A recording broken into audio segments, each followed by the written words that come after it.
हळूहळू माझा माणसांवरला विश्वास उडत गेला आणि माझ्या आत असलेली कविता आटत गेली. हळूहळू पाषाण निगरगट्ट बत्थर झालो मी. हळूहळू माझा माणसांवरला विश्वास उडत गेला.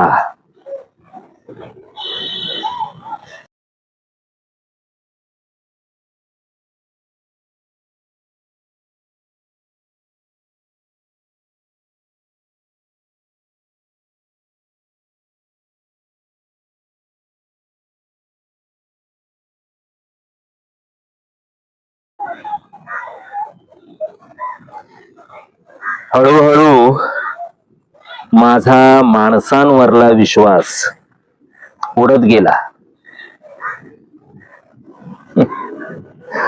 आणि माझ्या आत असलेली कविता आटत गेली. हळूहळू पाषाण निगरगट्ट बत्थर झालो मी. हळूहळू माझा माणसांवरला विश्वास उडत गेला.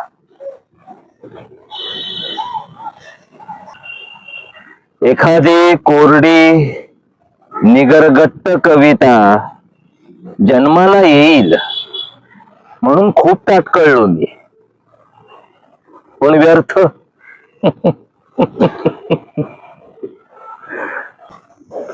मुळात कविता निगरगट्ट बत्थड पाषाण हृदय वगैरे नसतेच कधी. कविता असते नितळ स्वच्छ पारदर्शक आर्त आवाजाची साक्ष.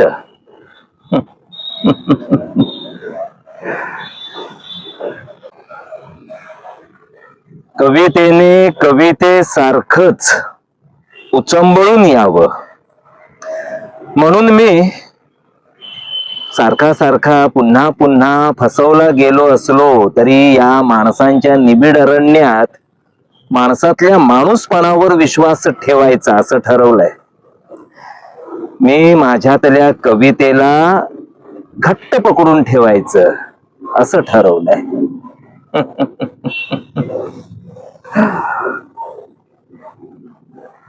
व्यासोच्छिष्टम जगत सर्वम असं कोणीतरी म्हणून ठेवलंच आहे.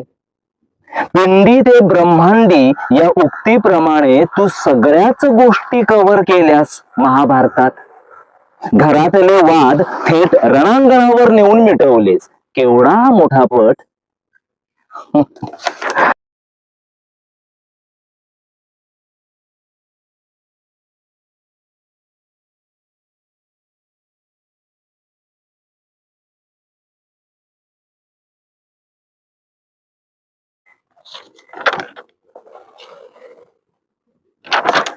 नमस्कार मंडळी, कसे आहात?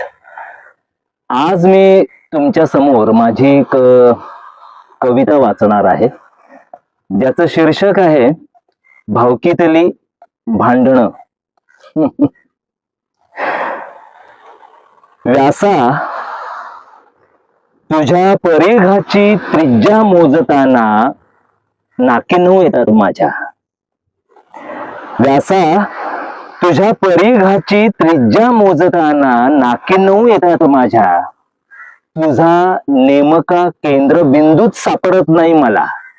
मग मी स्काय इज द लिमिट असं म्हणत घिरट्या घालत राहतो तुझ्या इन्फिनाइट परिघभर. आपल्या भळभळणाऱ्या जखमेला लावण्यासाठी त्रिखंडात तेल मागत फिरणाऱ्या अश्वत्थाम्यासारखा. व्यासोच्छिष्टम जगत सर्वम असं कोणीतरी म्हणून ठेवलंच आहे. पिंडी ते ब्रह्मांडी या उक्तीप्रमाणे तू सगळ्याच गोष्टी कव्हर केल्यास महाभारतात. घरातले वाद थेट रणांगणावर नेऊन मिटवलेस. केवढा मोठा पट. पांडवांसाठी भव्य नगर इंद्रप्रस्थ बांधण्यासाठी खांडववन जाळून निसर्गाची अपरिमित हानी केली गेली.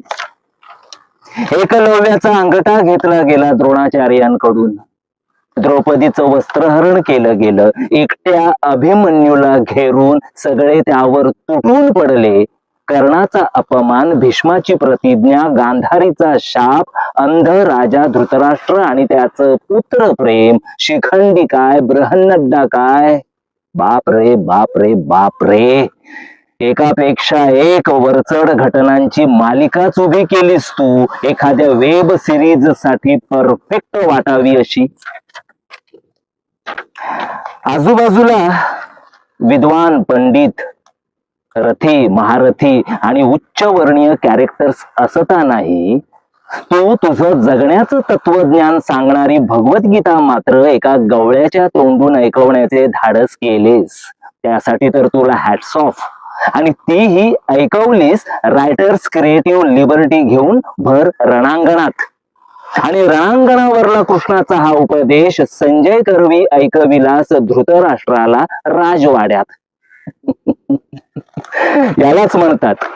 यालाच म्हणतात रायटर्स क्रिएटिव्ह लिबर्टी, जी तू महाभारत लिहिताना पुरेपूर घेतलीस.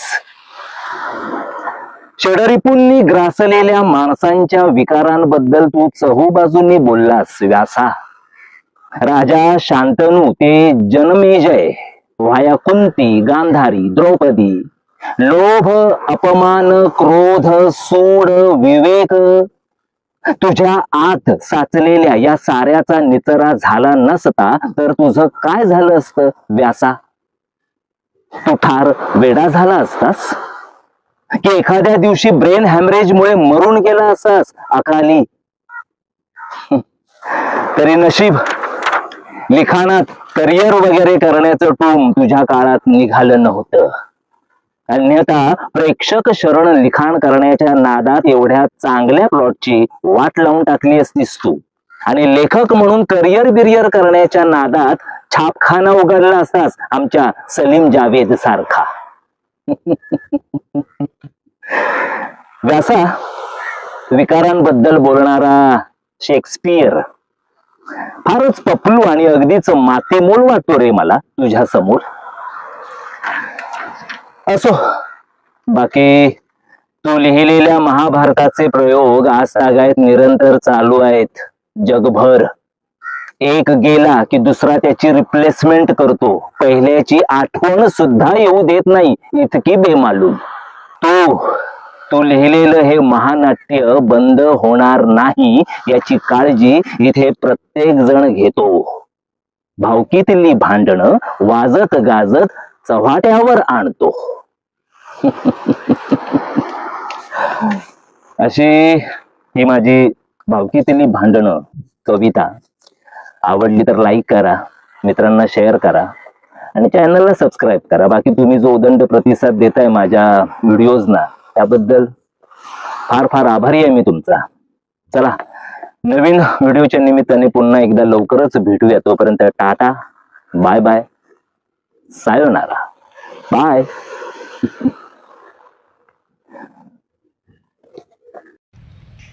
मैं करता हूँ बातें बेरोजगारी की, भ्रष्टाचार की, महंगाई की, और वो चाहते हैं इन्हीं विषयों पर बनी कोई सस्ती कॉमेडी जो सरकार से बगैर सवाल पूछे की गई हो. क्या करूँ, मैं नहीं लिखता हूँ जो बेचा जा सके.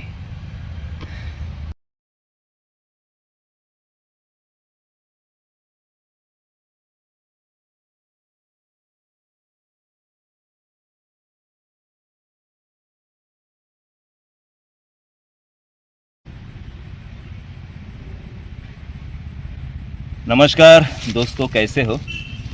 आज मैं मेरी खुद की लिखी हुई एक कविता आपके सामने पढ़ने वाला हूँ. हिंदी कविता है.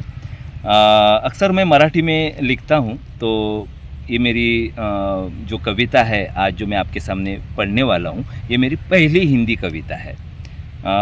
कविता का शीर्षक है सौदागर. तो देखो आपको कैसी लगती है कविता. कविता ज़रा ध्यान से सुनो. कविता का शीर्षक है सौदागर.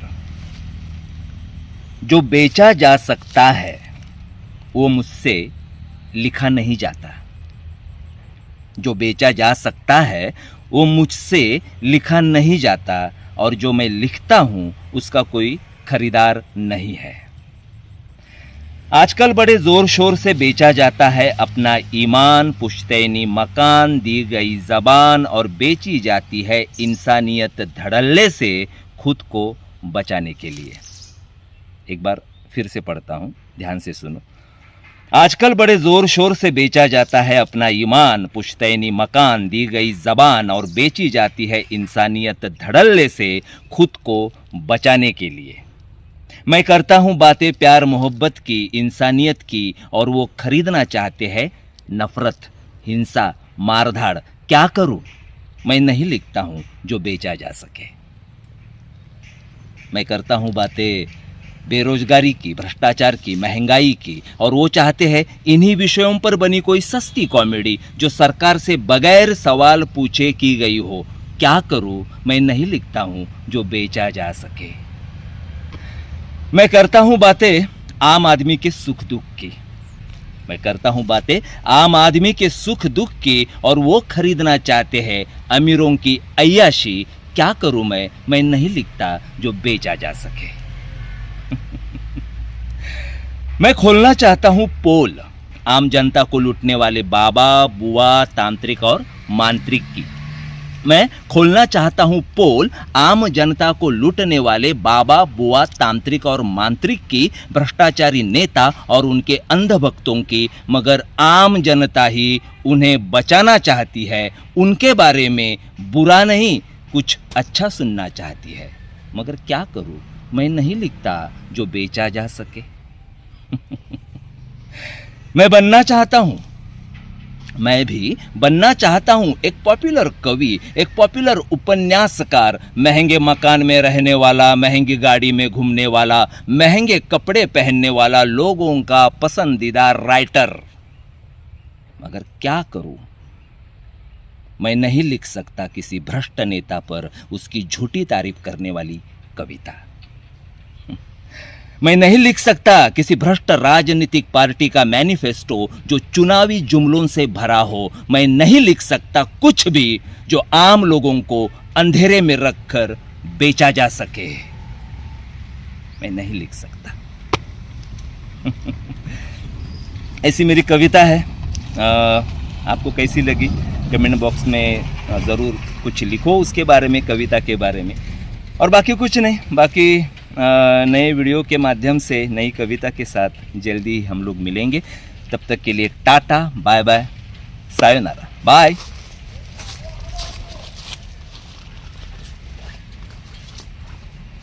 हे युद्धखोर हरामखोर आखतात बॉर्डर, हे युद्धखोर हरामखोर आखतात बॉर्डर, करतात वाटण्या जमिनीच्या, आपल्या अविवेकी खेळासाठी उघडून शस्त्रास्त्रांचा कारखाना करतात, नेमणूक बॉर्डरवर हिंसा करणाऱ्या सैनिकांची पगारावर।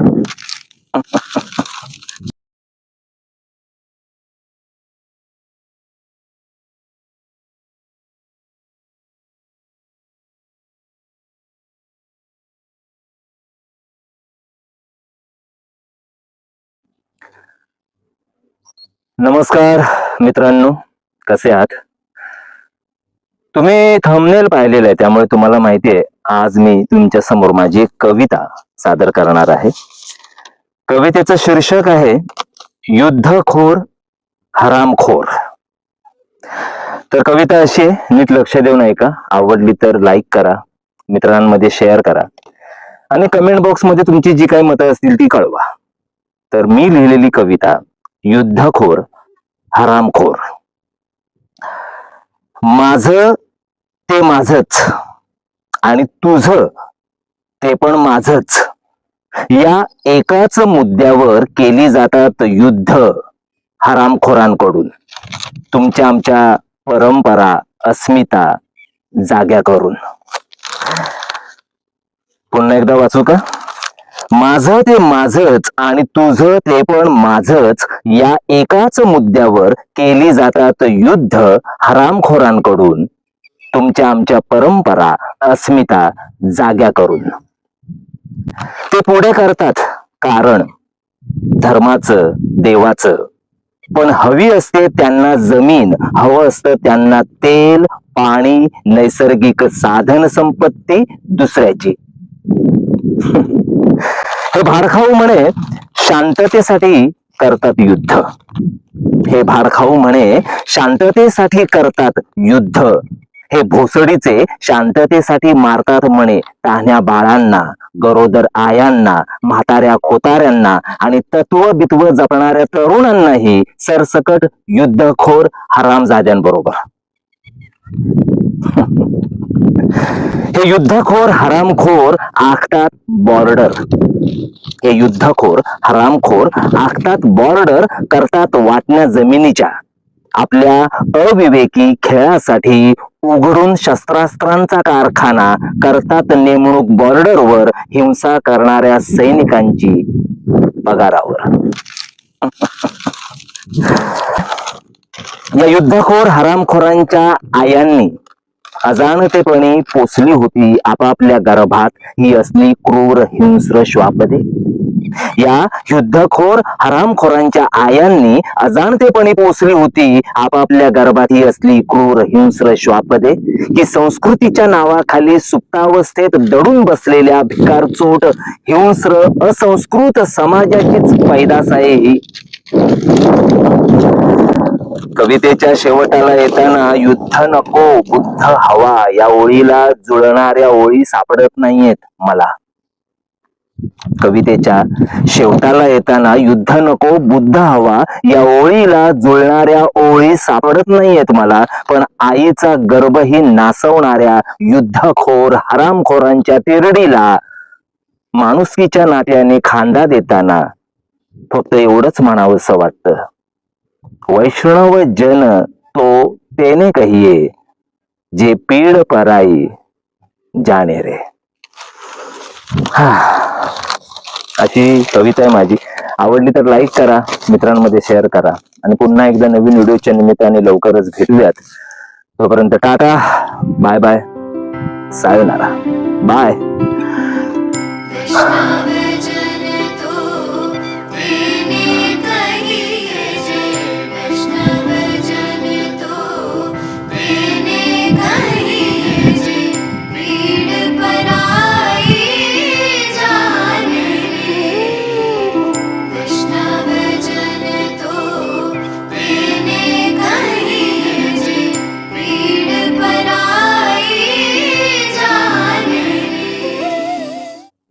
कर्ज काढून केली जातात लग्न, कर्ज काढून जन्माला घातली जातात मुलं, कर्ज काढूनच दिले जाते त्यांना शिक्षण, त्यांचे केले जाते पालन पोषण आणि दिला जातो त्यांना कान मंत्र, आणि दिला जातो त्यांना कान मंत्र कर्ज काढण्याचाच त्यांच्या पालकांकडून.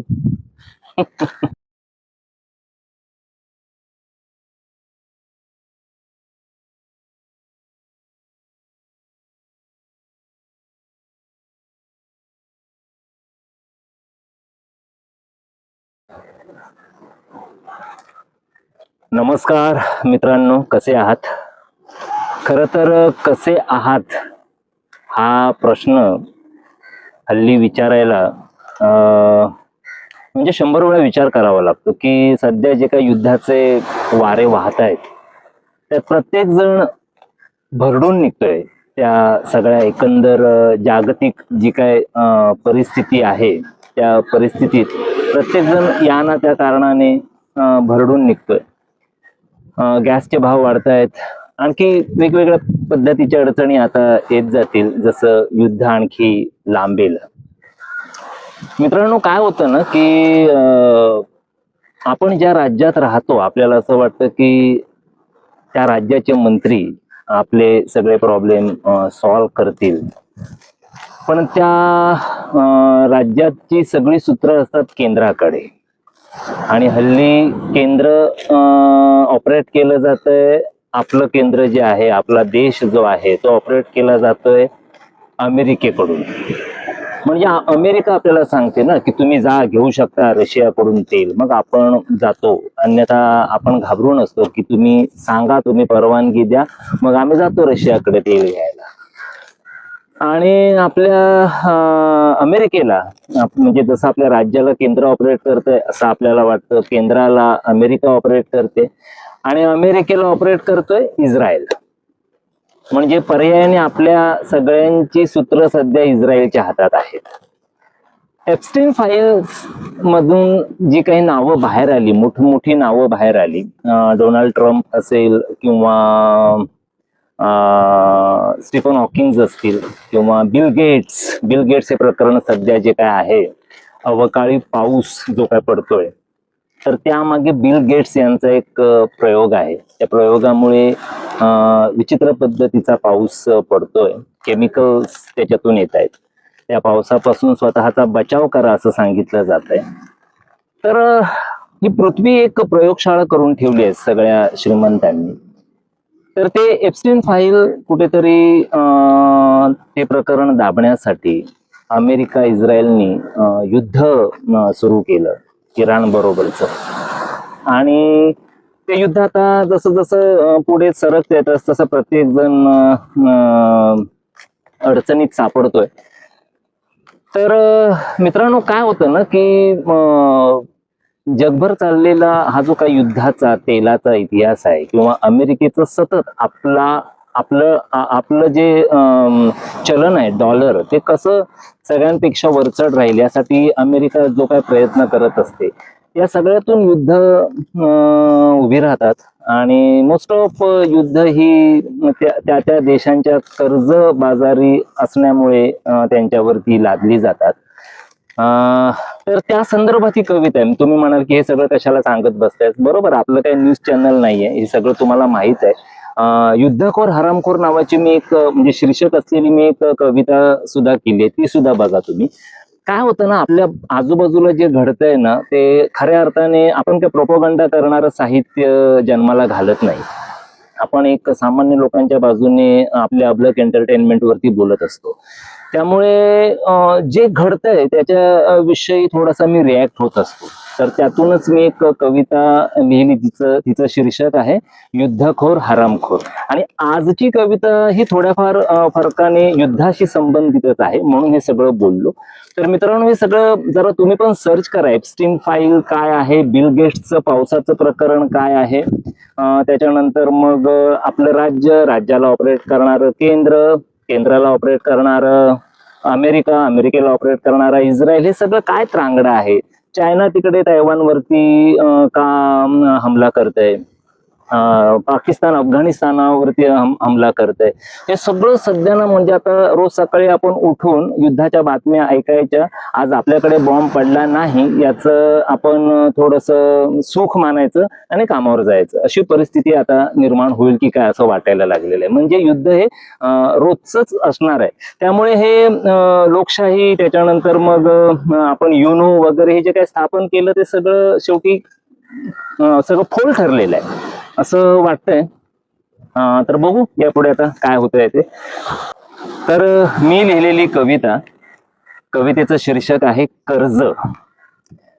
तर कविता नीट लक्ष देऊन ऐका, आणि कविता आवडली तर मित्रांमध्ये शेअर करा, लाईक करा कवितेला, आणि चॅनल सबस्क्राईब केलं नसेल तर चॅनलला सबस्क्राईब करा. तर कविता अशी आहे. इथे प्रत्येक जण खोटं बोलतोय, नेहमी खरे बोलावे हे गिरवत. इथे प्रत्येक जण खोटं बोलतोय, नेहमी खरे बोलावे हे गिरवत. इथे प्रत्येकाकडून एकमेकाला दाखवली जाते आपापली आर्थिक प्रगती कर्जबाजारी होऊन. इथे प्रत्येकाकडून एकमेकाला दाखवली जाते आपापली आर्थिक प्रगती कर्जबाजारी होऊन. इथे सगळेच मशगूल आहेत कर्ज घेण्यात, ते फेडण्यात आणि आपला भासमान आर्थिक प्रगतीचा आलेख आणखी उंचावण्यात. कर्ज काढून केली जातात लग्न, कर्ज काढून जन्माला घातली जातात मुलं, कर्ज काढूनच दिले जाते त्यांना शिक्षण, त्यांचे केले जाते पालन पोषण, आणि दिला जातो त्यांना कान मंत्र कर्ज काढण्याचाच त्यांच्या पालकांकडून. मग काय, गुलामांनी जन्माला घातलेली बाळ आपापल्या पूर्वजांचा दाखला देत उजळ माथ्याने फिरू लागतात, गुलाम म्हणूनच. पुन्हा एकदा वाचतो. मग काय, गुलामांनी जन्माला घातलेली बाळ आपापल्या पूर्वजांचा दाखला देत उजळ माथ्याने फिरू लागतात, गुलाम म्हणूनच. गुलामाला तो गुलाम असल्याची जाणीव करून द्या, म्हणजे तो बंड करून उठेल. गुलामाला तो गुलाम असल्याची जाणीव करून द्या, म्हणजे तो बंड करून उठेल, असं म्हणणाऱ्या समाज सुधारकांना त्यांच्या विचारांसकट सोयीस्करपणे लपवलं जातं गुलामांपासून मूठभर लोकांच्या फायद्यासाठी, स्वार्थासाठी, त्या मूठभर लोकांकडूनच. पुन्हा एकदा वाचू का? गुलामाला तो गुलाम असल्याची जाणीव करून द्या, म्हणजे तो बंड करून उठेल, असं म्हणणाऱ्या समाज सुधारकांना त्यांच्या विचारांसकट सोयीस्करपणे लपवलं जातं गुलामांपासून मूठभर लोकांच्या फायद्यासाठी, स्वार्थासाठी, त्या मूठभर लोकांकडूनच. कर्जबाजारी व्यक्ती, कर्जबाजारी समाज, कर्जबाजारी देश जगभर पसरलेले. मग ढिगभर गुलामांसकट मुठभर स्वार्थ साधणारेही हळूहळू लोटले जातात युद्धाच्या खाईत आपापल्या कर्जबाजारी देशाबरोबर. ज्या फांदीवर बसलाय तीच फांदी तोडणाऱ्या एखाद्या मूर्खासारखे. शेवटचं कडवं पुन्हा एकदा वाचतो, ऐका लक्ष देऊन.